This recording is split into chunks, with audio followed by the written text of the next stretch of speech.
the name of Allah, the most gracious, the most merciful. I seek refuge with Allah from the accursed Satan. In the name of Allah, the most gracious, the most merciful. Respected viewers, today I present to you the practice of the glorification of just one verse from Surah Rahman. If you recite this verse just once in your life, it will bring magic into your life. By reciting this verse, all obstacles and boundaries will be removed, and it will bring wealth into your life. Recite this verse today, and you will witness a miracle with your own eyes. Insha'Allah. Wealth, riches, honor, and every kind of problem will be solved. If you don't believe it, try it just once. Respected viewers, my brothers and sisters, today I bring you the practice of one verse from Surah Rahman. This one verse will remove all the difficulties and problems in your life, Insha'Allah, and will fulfill all your needs. This practice is a powerful one for bringing blessings into your sustenance. Whatever purpose you use it for, the goal will be fulfilled by the grace and mercy of Allah, Insha'Allah. So, my respected viewers, recite the verse from Surah Rahman today and watch the miracle unfold before your eyes. Suddenly, all your difficulties will vanish and all your needs will be fulfilled from the unseen. Brothers and sisters, there is a blessed hadith which reveals that small good deeds bring great rewards. Similarly, there are many practices that carry great reward and also bring blessings in sustenance and prosperity. Likewise, the Quran contains a very beautiful surah. If you recite just one verse of this surah as instructed, by the grace and mercy of Allah, you will experience abundance in wealth and honor. Allah will create ways for you, Insha'Allah, to remove every financial worry, and every wish will be fulfilled. When you complete this practice, you will be astonished, and wealth will come to you from the unseen. So, my respected viewers, stop whatever else you are doing, and make this one verse your focus. Follow the exact method I will guide you through and recite it. This is a very powerful and effective practice. If you want to bless your generations, or if you desire a downpour of millions of rupees, wealth will come in abundance and will never end. Money is a necessity in human life. Without money, peace does not exist, and a person is always worried about how to meet their needs. So this practice is essential. It is a simple and easy practice that can resolve your biggest problems.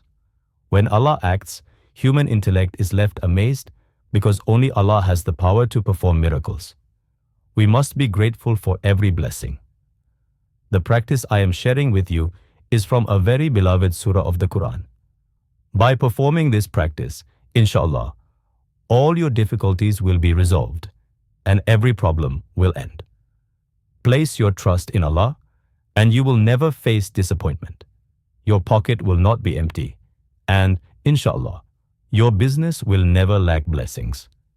This practice can be performed at any time of the day. You may ask how many days you should perform it. Respected viewers, this practice is only for one day. You can repeat it on the second day if you wish. But, Insha'Allah, the benefits of just one day's practice will be immeasurable. Once you perform this practice for just one day, your problems will start to resolve. The name of Surah Rahman is one of the most beautiful names of Allah, and this surah provides examples of Allah's mercy and reaffirms the significance of different forms of blessings. Surah Rahman encourages us to contemplate the divine mercy Allah has granted us, how He has given us different blessings, and how the world itself is a gift. The trees, the home, the environment, the air, water, healthy bodies, minds, family, and friends. All of these are blessings we often take for granted. Surah Rahman reminds us to value these blessings. This surah teaches us to never deny any of Allah's blessings.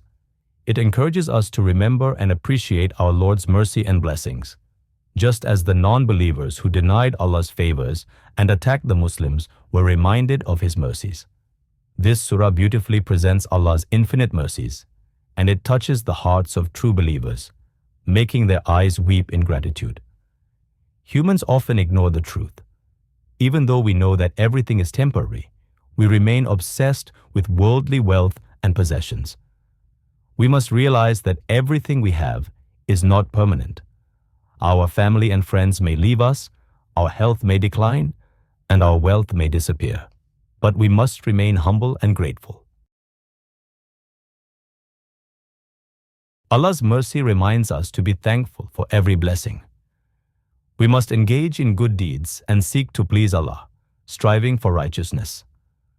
Learning Surah Rahman from the heart will lead us to peace and tranquility. By reminding ourselves of Allah's blessings, we can combat stress, overcome mental pressure, and strengthen our faith. The great companion Hazrat Jabir narrated that one day the Prophet, peace be upon him, recited Surah Rahman from start to finish in a gathering. The companions sat in silence, listening. When the Prophet, peace be upon him, reached the verse, "Which of the favors of your Lord will you deny?" The jinn present responded, "O our Lord, we do not deny any of your blessings. Praise be to you alone." Now, let's get started with today's practice. First, sit in a state of wudu and recite Salawat, Darud, upon the Prophet, peace be upon him, such as Allahumma salli ala Muhammadin wa ala ali Muhammadin, kama sallaita ala Ibrahima wa ala ali Ibrahima innaka Hamidum Majid. You can recite any version of Salawat you like, but Darud Ibrahimi is especially preferred as it is the most beloved to the Prophet, peace be upon him. He said that the person who recites the most Salawat upon him will be closest to him on the Day of Judgment. After reciting Salawat, make your intention, niyyah, for the specific need you have. Then, recite Ya Kareem 11 times. Recite Surah Al-Fatiha 3 times. Recite the verse from Surah Rahman 100 times. Recite Salawat again as you began with. After completing these steps, pray sincerely to Allah, crying and pleading, and ask for help with your difficulties and needs. Insha'Allah, all your problems will be solved and all your needs will be fulfilled. This practice must be done in a state of wudu, and, Insha'Allah, it will remove all your difficulties and increase your sustenance. The great companion Ibn Abbas once asked the Prophet, peace be upon him, about external and internal blessings. The Prophet, peace be upon him, explained that external blessings include Islam, health, and good character. Internal blessings include faith and wisdom. Respected viewers, Surah Rahman mentions 31 blessings, and repeatedly reciting this verse helps instill the understanding of Allah's favors. The more something is mentioned, the more important it is. This is why we are encouraged to recite Allah's blessings repeatedly. Finally, a story is told of people who migrated to Medina. They ran out of food, so one person went to the Prophet, peace be upon him, for help. While on his way, he heard the Prophet, peace be upon him, reciting the Quran and thought, if Allah takes care of the sustenance of animals, surely He will provide for us. He returned, and soon after, food arrived from Allah. So, my dear viewers, trust in Allah's provision. We must trust that Allah, who is our Razzaq, the provider, will never leave us without His mercy. May Allah guide us to be steadfast in our faith and grant us success. Ameen.